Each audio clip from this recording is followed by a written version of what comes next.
시간을 공헌합니다.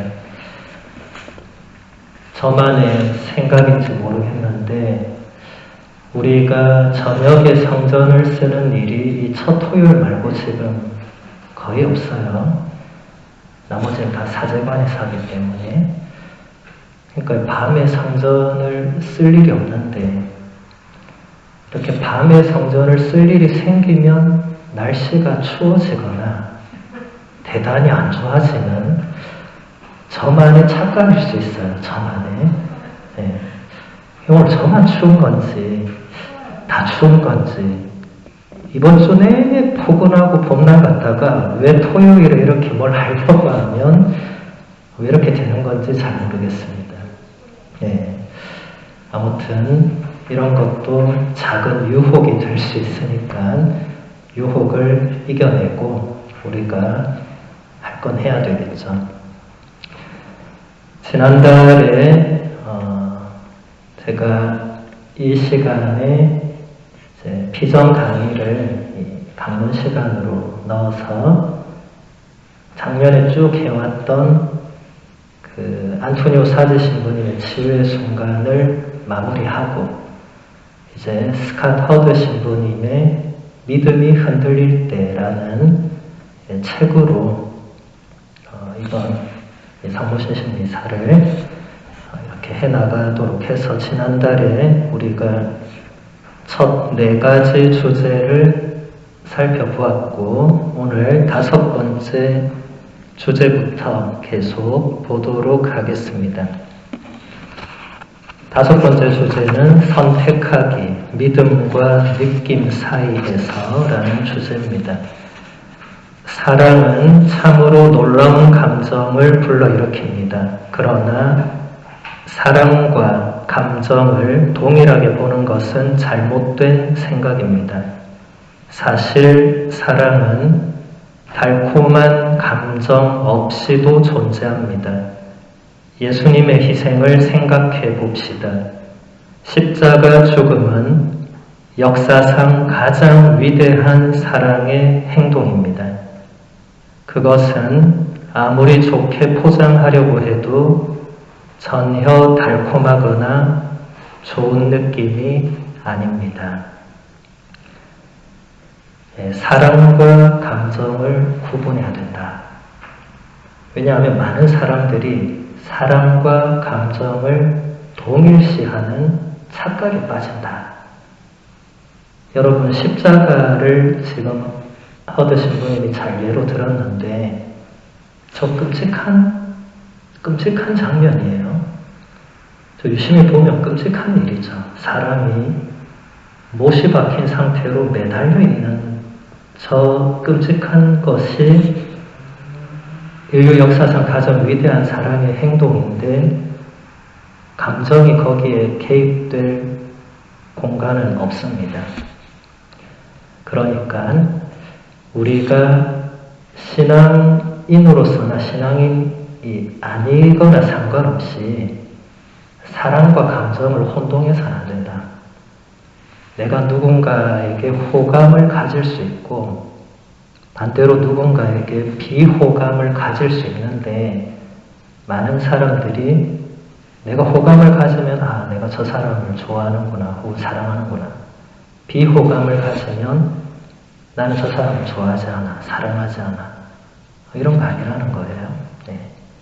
감정은 사랑과 동일하지가 않습니다. 조금 더 스캇 신부님 설명을 보면 하느님이 계시지 않는 것 같은 느낌이 실제로 하느님의 부재를 의미하는 것은 아닙니다. 사실 느낌이 없는 것은 하느님과의 관계가 깨진 게 아니라 점점 더 깊어지고 있음을 알려주는 신호일 수 있습니다. 하느님은 우리가 당신께 잠시 빠져들기를 원하시는 게 아닙니다. 그보다 훨씬 더 깊이 뿌리를 내린 관계를 원하십니다. 하느님은 우리의 사랑을 바라시지만 그 사랑이 단순히 하느님에게서 오는 좋은 느낌 때문인 것은 원치 않으십니다. 이런 이유로 좋은 느낌을 거두어 가실 때도 있습니다. 목표는 우리가 하느님을 사랑하는 것이지 하느님이 주시는 느낌이 아닙니다. 더 구체적으로 잘 설명해 주시고 있죠. 지난번에 제가 언젠가 한번 헨리 나웬 신부님의 기도의 죽음이라는 짤막한 글을 여러분들에게 보내드렸을 거예요. 읽어보신 분은 기억나실 거예요. 헨리 나웬 신부님도 기도의 죽음이라는 그 짧은 그 주제 안에서 이제 아무리 기도를 해도 이런 느낌이 오지 않는 단계로 간 거예요, 그분이. 그러니까 이제 이분이 기도를 더 해야 되나 말아야 되나. 왜냐하면 아무리 기도해도 하느님이 뭘 들어주신다거나 그분이 여기 나와 계신다거나 뭐 이런 느낌이 안 오는데 기도를 뭐하러 더 할 필요가 있나. 해도 그만 안 해도 그만인데 뭐하러 하나. 이런 단계에서 이분이 이제 본인의 기도가 어떻게 한 단계 더 나아가야 되는지를 깨닫게 되는, 근데 대단히 유사한 지금 내용입니다. 우리가 많은 경우에 빠져들게 되는 위험을 이런 훌륭한 신부님들도 겪는 거죠. 그래서 여러분 기도할 때 좋은 느낌이 안 온다고 해서 기도를 놓아버리거나 그러면 안 되는 거예요. 그게 오히려 더 한 단계 더 나간 거예요. 근데 많은 사람들이 본인이 한 단계 나간 건 모르고 이제 기도를 해도 뭔가 느낌이 전혀 오지 않으니까 이거 안 해도 되겠다. 이렇게 가는 경우들이 있는데 그건 대단히 곤란하다. 여기서 마지막 문장. 우리의 목표는 우리가 하느님을 사랑하는 것이지 하느님께서 주시는 좋은 느낌이 아니다. 여러분, 기도의 목표는 좋은 느낌이 아닙니다. 기도의 목표는 내가 하느님을 더 사랑하는 데 있는 것이고 그게 조금 더 나아가면 여러분 성경 읽기 하신 분 중에 성당제기 이야기라는 책을 받아본 분이 있을 거고 아마 읽어본 분이 있을 건데 읽은 내용 중에서 그 신부님께 예수님이 했던 그 멘트들이 기억나는 분이 있으면 그분도 이 단계에서 마지막에 예수님이 뭐라고 하냐면 나의 사랑을 아는 사람은 많지 않다. 이렇게 얘기해요. 그러니까 나를 사랑하는 사람들은 많은데 내가 그들을 얼마나 사랑하는지 아는 사람이 많지가 않다. 한 단계 더 나가는 거죠. 그러니까 내가 주체가 되어서 하느님을 사랑하는 것이 우리 기도의 굉장히 큰 목표인데 그 성당제기 이야기의 그 주인공 신부님은 거기까지 가서 기도를 하니까 이제 예수님이 또 뭔가를 하나 더 말씀하시는 거예요. 그 단계까지 왔으니까. 그러니까 우리가 가야 되는 이 신앙의 영적 여정이 이렇게 참 깊고도 끝이 없는 겁니다. 뭐 그렇다고 애시당초 겁먹고 포기할 필요는 없죠. 그냥 다 똑같이 시작을 하는 거니까. 아무튼 여러분들이 이 느낌과 기도의 깊이는 다르다는 것. 일단 이것만 확실히 인지를 하고 있으면 요즘 기도가 몸이 건조한 분들, 요즘 날씨처럼 그런 것에 영향을 받을 필요가 전혀 없습니다. 그냥 똑같이 하면 되죠. 이제 우리 곁을 완전히 떠나신 베네딕토 16세 교황님이 교황제에서 물러나시고 딱 10년째에 하늘나라로 가셨어요. 그분이 그 10년 동안 뭐 하셨어요? 기도밖에 안 했어요. 기도밖에. 한평생 공부하시고 교회를 이끌고 하시다가 인생의 마지막 10년은 오로지 교회를 위한 기도를 하셨습니다. 그게 우리의 여정이 그렇게 되어야 됩니다. 기도는 어떤 이유가 있다고 해서 중단하거나 내가 뭔가 아무리 기도해도 몸이 건조하다고 해서 안 하거나 그런 차원이 아니라는 거예요. 그 다음 주제, 내려다보지 않기, 실패와 고통을 통해서 믿음으로. 예수님은 고난을 겪으심으로써 순종을 배우셨습니다. 우리도 예수님처럼 고난을 통해서 자신을 하느님 앞에 내려놓음으로써 순종을 배울 수 있습니다. 또한 고통 앞에서는 자신에게만 의존할 수 없기에 하느님을 더 신뢰하는 법도 배울 수 있습니다. 이 삶이 전부가 아니라 하느님께서 우리를 위해 마련하신 영원하고 좋은 것이 있다는 사실도 깨닫게 됩니다. 자존심을 내려놓는 순간도 찾아오기에 겸손도 배울 것입니다. 스카 신부님이 히브리서 5장 8절의 말씀을 처음에 인용을 했습니다. 예수님께서는 고난을 겪으심으로써 순종을 배우셨다. 우리의 유일한 스승이신 예수님이 그렇게 하셨기 때문에 우리도 그렇게 할 수밖에 없다. 고통이라는 주제는 아무도 쉽게 여기에 대해서 말할 수 있는 주제는 아니죠. 제가 지난 대림 특강 때 메이플로드에 가서 이 주제를 조금 다루고 아마 들으신 분들은 기억이 나실 건데 제가 그때 마지막에 제가 로마에서 고통에 대해서 묵상하고 썼던 글을 읽었던 적이 있습니다. 그걸 다시 읽으면서도 제가 그때 느낀 것은 그게 완전히 끝났거나 고통이 그런 건 아니었어요. 그런데 제가 다시 읽으면서 느낀 것은 분명히 고통을 통해서 뭔가 내가 변화되고 성장했다는 그 한 가지는 분명했어요. 그래서 저는 그 대림 특강 시간이 청중들에게는 어땠는지 모르겠지만 저한테는 그걸 깨달으니까 굉장히 감사하더라고요. 여러분, 강의라는 거는 제가 늘 이렇게 강의를 하지만 여러분만 좋은 거 아닙니다. 제가 더 좋을 때가 많아요. 왜냐하면 저는 이걸 하기 위해서 준비를 많이 하잖아요. 준비를 하다 보면 또 많이 깨닫게 되고 또 이 강의 도중에도 뭔가 깨닫는 게 많아요.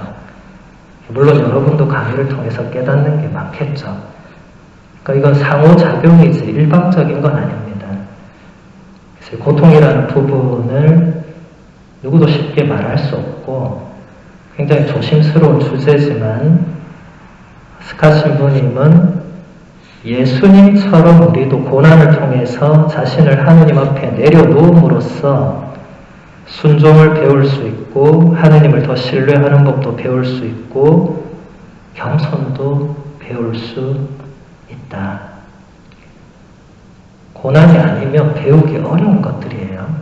삶이 무던하고 평범하고 잘 되면 아마도 못 배울 것들이에요. 저도 로마에 가기 전까지는 삶이 그래도 무던했던 것 같아요. 그때는 이런 주제들이 저에게 크게 와닿지 않았었습니다. 근데 로마에 가서 이제 시작부터 막 맨땅에 헤딩을 해야 되고 매일 깨지고 막 이러다 보니까 내 삶이 왜 이렇게 시련과 역경의 연속인가, 내가 하나님께 뭘 그렇게 잘못했는가 막 이렇게 근데 하면서 뭔가 이런 걸 배워나가는 그런 시간이 됐던 것 같습니다. 본문을 조금 더 보면 무엇보다 중요한 것은 고난을 통해서 사랑하는 법을 배우게 된다는 사실입니다. 사랑을 배우는 학교에서 고통은 필수 과목입니다. 베네딕토 16세 교황님은 이렇게 말했습니다. 진정으로 사랑하는 사람이 되기 위해서 우리는 고난을 겪습니다. 사랑은 고난을 겪는 일입니다. 스카 신부님의 굉장히 놀라운 통찰이라고 저는 봅니다. 고통을 통해서 아무것도 배우지 못하는 사람도 있을 수 있고, 이 고난이 나를 뭔가 변화시켜 줬구나 정도로 깨닫는 사람도 있는데, 한 걸음 더 나아가서 고난을 통해서 사랑하는 법을 배우게 된다. 반대로 말하면 고난 없이는 사랑하는 법을 배우기가 어렵다. 아까 감정 부분과 좀 연결이 되죠.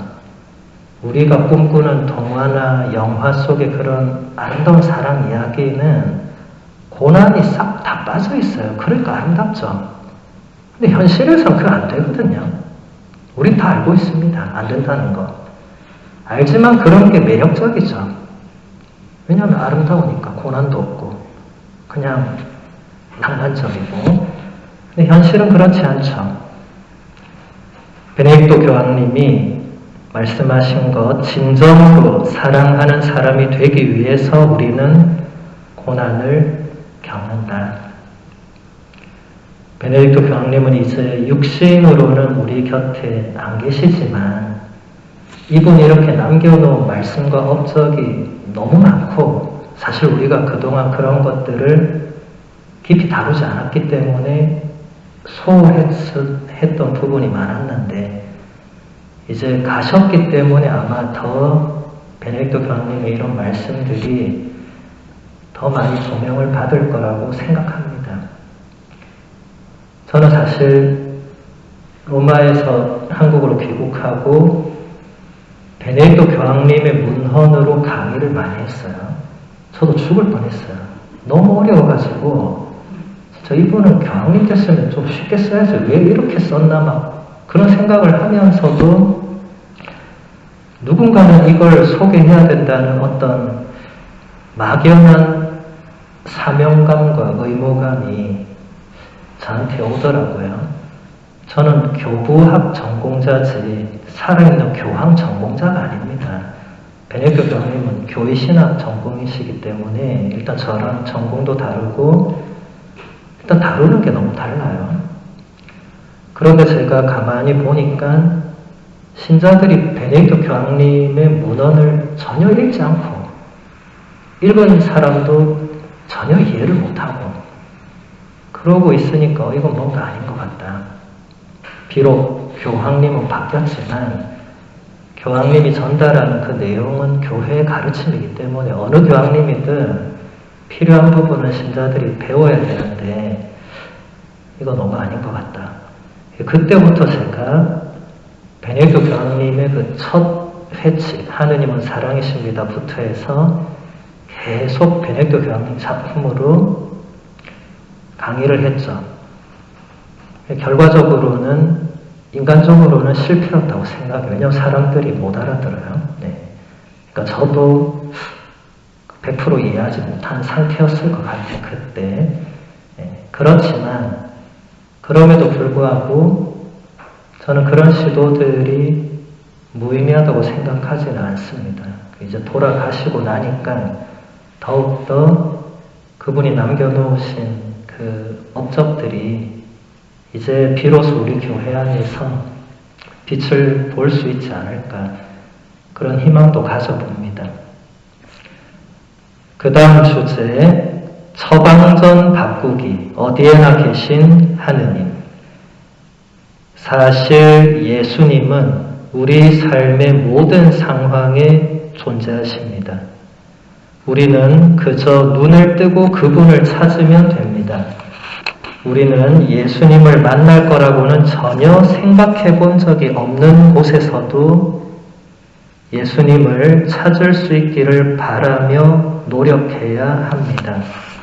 노력할 만한 가치가 있는 일입니다.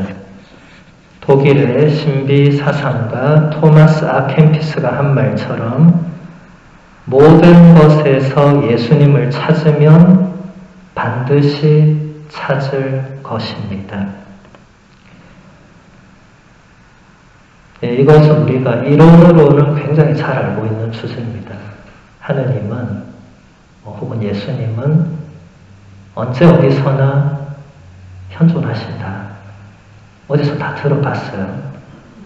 근데 문제는 내가 그것을 인지하느냐, 내가 그것을 내 삶의 자리에서 인식을 하느냐, 깨닫느냐, 느끼느냐, 이런 차원에서는 이게 다른 문제겠죠. 그런데 지금 스카 신부님은 찾으면 찾을 수 있다고. 근데 이게 조금 애매한 말이죠. 그래서 조금 더 보도록 하겠습니다. 아빌라의 성녀 데레사는 동료 수녀님들에게 이런 말을 했다고 합니다. 주님께서는 냄비와 프라이팬 사이를 걸어 다니십니다. 다시 말해서 우리는 부엌에서도 하느님을 찾을 수 있고 그곳에서 주님을 만난다고 해서 놀랄 일도 아닙니다. 사실 온 세상은 하느님의 현존으로 가득합니다. 세상은 하느님의 것이 아닙니까? 마주하게 되는 모든 상황과 만나는 모든 사람들에게서 하느님을 만날 가능성이 숨어 있습니다. 이것이 우리가 기대하는 일이라면 이제 눈을 떠야 하지 않을까요? 샤를 드 푸코 성인은 이렇게 말했습니다. 믿음은 세상의 가면을 벗기고 모든 것에서 하느님을 드러냅니다.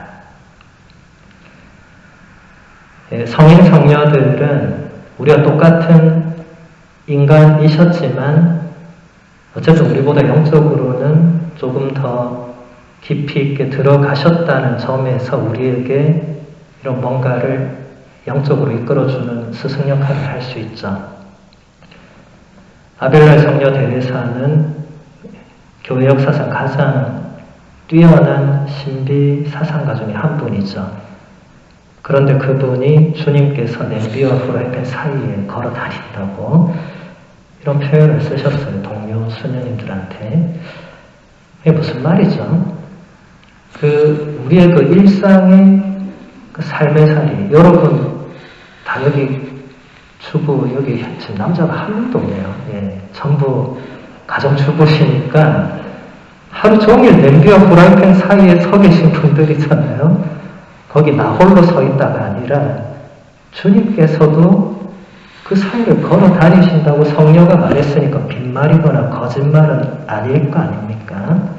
예, 그렇다면 오늘 밤 야식을 챙겨 드실 때부터 혹은 오늘은 다이어트를 해야 되면 내일 아침부터 냄비와 프라이팬을 잡을 때마다 주님 걸어다니는 당신을 좀 보게 해주세요. 이렇게 기도하는 것도 나쁘지 않다고 생각해요.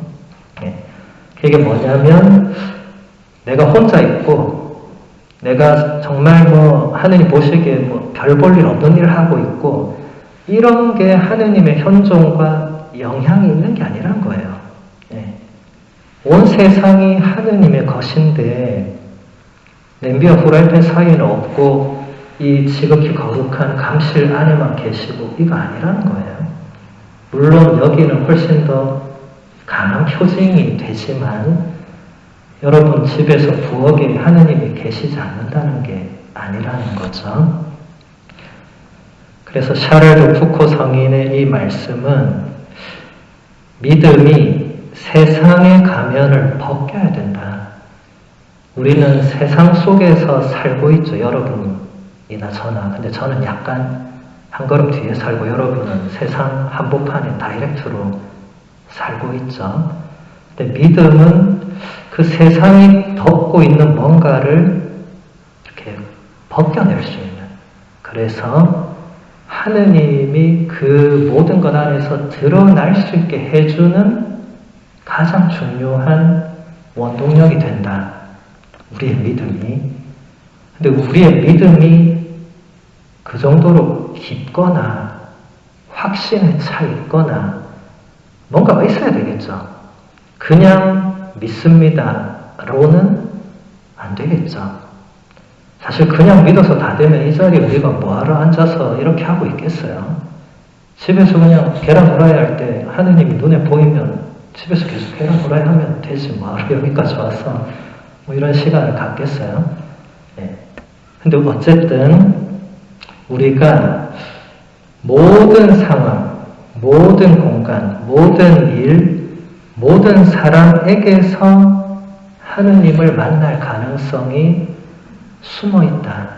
실제로 성인 성녀들은 이것을 많이 체험했죠. 뜻하지 않은 사건, 뜻하지 않은 만남, 또 전혀 생각지 못했던 시공간에서 하느님의 현존을 체험하죠. 여러분, 이것은 성경에서도 보면 다 나오는 일이잖아요. 구약의 야곱은 누군지도 모르고 밤새 씨름했는데 나중에 보니까 하느님의 천사였고, 또 아브라함은 손님들이 와서 열심히 대접했는데 보니까 하느님의 천사였고, 프란치스코 성인도 이 프란치스코의 장꽃송이 읽어보면 이 나 환자를 집으로 맞아들여서 그 나 환자를 이제 재우고 해야 되는데 나 환자랑 같이 자고 싶겠어요. 그러니까 이제 처음에는 저 멀리 이렇게 다른 곳에 자도록 했는데 이게 추우니까 나 환자가 계속 가까이 올 수밖에 없죠. 왜냐면 얼어 죽을 수 있으니까. 이제 계속 가까이 오니까 처음에는 프란치스코 성인이 이러다 나도 옮으면 어떡하지 이런 생각을 했죠, 인간적으로. 근데 그때 프란치스코 성인이 이분도 그 가장 작은 이들 안에 계신 예수 그리스도의 그 현존일 수 있다는 생각을 하게 되죠. 그래서 오히려 본인이 그 나병 환자에게 다가가서 이제 꼭 끌어안고 잠을 자죠. 그리고 이제 아침에 눈을 떠보니까 그 나 환자는 없고 거기에 꽃이 이렇게 새 송이가 놓여 있었다는 그 감동적인 일화를 우리가 기억할 수 있습니다. 그래서 우리에게도 이런 일들이 일어날 수 있다, 실제로. 여러분, 수많은 사람들을 만나잖아요. 뭐 요즘은 좀 덜 만나겠지만 그래도 어쨌든 사람을 만나잖아요. 또 안 만나더라도 어쨌든 여러분의 삶의 그 현장 안에서 내가 하느님의 현존을 얼마나 찾고 있는가, 이것을 한번 생각해 보시면 좋을 것 같습니다. 한 가지 주제만 더 보겠습니다. 약함을 인정하기, 믿음과 겸손. 성녀 마더 데레사는 이렇게 말했습니다. 전능하신 하느님은 이해하기 쉽지만 그분의 겸손함은 이해하기가 매우 어렵습니다. 능력이 있으신 하느님은 믿기 쉽지만 겸손하신 하느님, 고통받는 하느님은 받아들이기 어렵습니다. 우리 믿음에 큰 도전이 되는 문제가 아닐 수 없습니다. 만일에 선택이 가능하다면 십자가에 매달려 계신 저 예수님이 아니라 화려한 왕관을 쓰고 계신 예수님을 보고 싶습니다. 하지만 그것은 이 세상 마지막에 일어날 일이지 지금은 아닙니다. 마더 데레사처럼 뛰어난 성녀도 전능하신 하느님은 받아들이는데 문제가 없다. 당연히 전능하시니까. 그런데 겸손하신 하느님, 낮아지신 하느님, 고통받는 하느님, 이 받아들이기가 어렵다는 거예요. 하느님이 그렇게 된다는 이 자체, 세상의 창조주께서 저런 아기의 모습으로 태어난다는 이 역설이 비신자는 당연히 안 받아들이고 신자들도 제대로 못 알아듣고, 근데 성인 성녀들도 이런 문제를 가지고 씨름을 했다는 거예요. 이게 무슨 의미인가? 전능하신 하느님이면 기도하기 좋잖아요. 그래서 우리 모든 미사 기도문은 무조건 전능하신 하느님입니다. 다른 수식어를 쓰지 않아요. 왜 그렇게 했어요? 그 수식어를 쓸 때는 아무도 거기에 대해서 거부감이나 반대나 이런 거 안 느껴요. 그런데 미사통상문에 계속 비천하신 하느님께서 가난하시고 약한 하느님 자꾸 이러면 어떤 사람들은 아니 하느님이 왜 비천하고 왜 가난하고 분심 들겠죠. 그래서 미사통상문에는 여러분 잘 들어보세요. 하느님한테는 전능하신 외에는 아무것도 안 씁니다. 그냥 딱 그것만 써요. 그래야 아무도 그 미사 와중에 분심이 안 들겠죠. 물론 다른 이유가 있겠지만 제가 전례학자가 아닌 관계로 다른 이유까지는 제가 잘 모르겠습니다.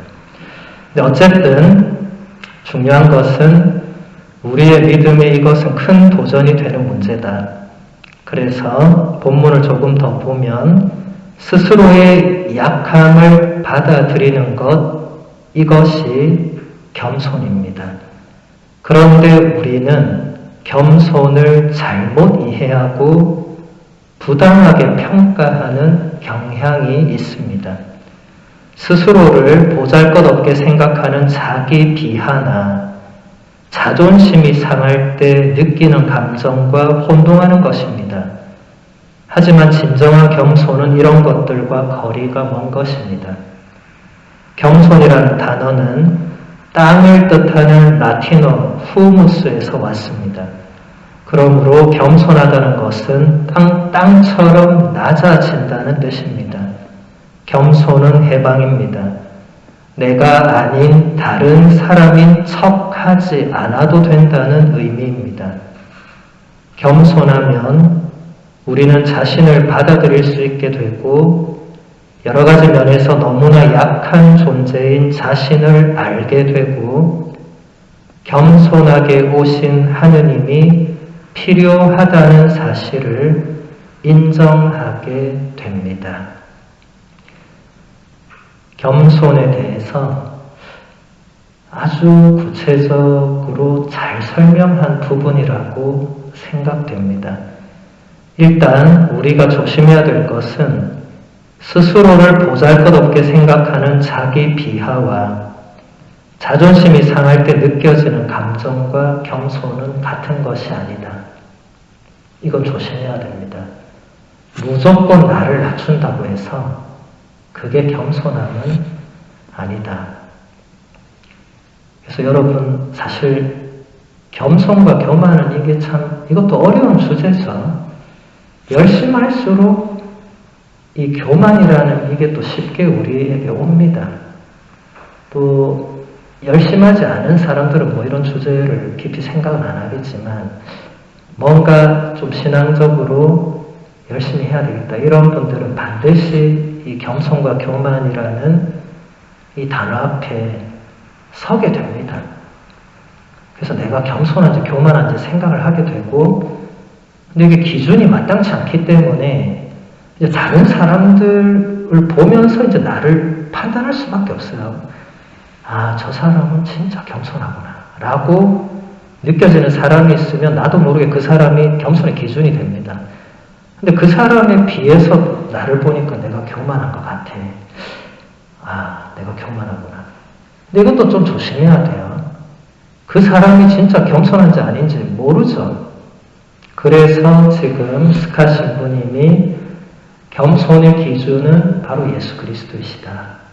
저분은 누가 뭐라 해도 저분만큼 겸손한 분은 없었기 때문에 저분은 교만한 적이 없었기 때문에 우리의 좋은 기준이 된다.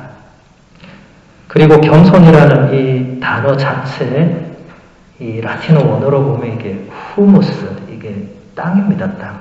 그래서 거기서 파생되는 모든 단어들도 다 이제 땅을 근원으로 하는. 그러니까 우리가 이제 땅은 또 여러 가지 의미가 있으니까 오늘 그걸 뭐 다 다룰 수는 없지만 어쨌든 근본적으로 이게 낮아진다는 의미도 있지만 여기서 스캇 신부님이 잘 캐치해낸 것처럼 내가 아닌 다른 사람인 척하지 않아도 되는, 땅은 자연 그대로잖아요. 있는 그대로. 여러분 혹시 지금은 이제 세상을 떠난 지 오래되셨지만 최백호였나? 최인호. 예, 최인호. 제가 요즘 사람 이름이 가물가물. 최백호는 가수 같은데. 예, 최인호 선생님, 예, 돌아가셨는데 우리 가톨릭 신앙에 뒤늦게 귀의해서 우리 가톨릭적인 좋은 작품들도 몇 개 남겨주셨잖아요. 그분 책 중에 인연이라는 책이 있어요. 제가 여러분들에게 보내드렸는지까지는 제가 기억을 못하겠어요. 근데 거기에서 보면 그분이 자연을 보면서 이게 겸손이라는 말이 굳이 필요하지가 않다. 그냥 자연을 보니까 자연은 자연 그대로인데 우리는 보니까 이게 있는 그대로를 보여주지 않고 뭔가 나를 낮추고 굽신하고 자꾸 이런 쪽으로 겸손을 몰고 가는 경향을 발견한 거죠. 네. 그러니까 이 부분과 굉장히 유사함이 있는 거예요. 혹시 집에 그 책이 있으면 읽어보시고 아니면 제 블로그 어딘가에도 있을 거예요. 아마 그 영적 독서 소개나 어딘가 있을 거예요. 그냥 제가 분명히 그걸 어딘가 올려놨기 때문에 기억을 하는 거니까. 어쨌든 겸손이라는 것은 있는 그대로의 나 자신을 받아들이는 게 일단 진정한 겸손이다. 그러면 있는 그대로 내가 가지고 있는 약함, 부족함, 모자람, 죄와 허물 모든 것을 다 포함합니다. 사실 우리는 그런 거는 안 받아들이고 싶죠. 제가 아까 왜 옆 사람을 기준으로 삼는 걸 조심해야 된다고 했냐면 옆 사람을 기준으로 삼으면 이런 것들을 안 받아들이고 싶거든요. 내가 옆 사람에게 발견하지 못했던 나만의 약한 부분을 나도 인정하고 싶지 않아. 근데 그렇게 되면 안 되고 예수님을 기준으로 삼으면 그런 것들이 다 예수님 안에서는 다 받아들여지겠죠. 왜냐하면 예수님은 우리하고 비교할 대상이 아니기 때문에 그래서 그냥 그분 앞에서는 내가 내 못난 모습을 있는 그대로 다 그분께 보여드릴 수밖에 없죠. 정확하게 표현하면 보여드리기 전에 다 알고 계시잖아요.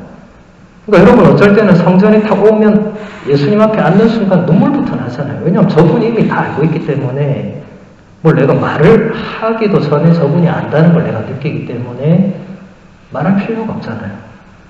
근데 그게 겸손함이라는 겁니다. 그게 겸손함이 애써 내가 낮추고 다른 사람보다 내가 이런 게 아니고 그냥 있는 그대로의 나 자신을 인정하고 받아들이고 거기서 시작하는 것이 겸손합니다. 네, 오늘은 여기까지 보고 다음 주제부터는 2월달 성모신신 미사 때 계속 보도록 하겠습니다.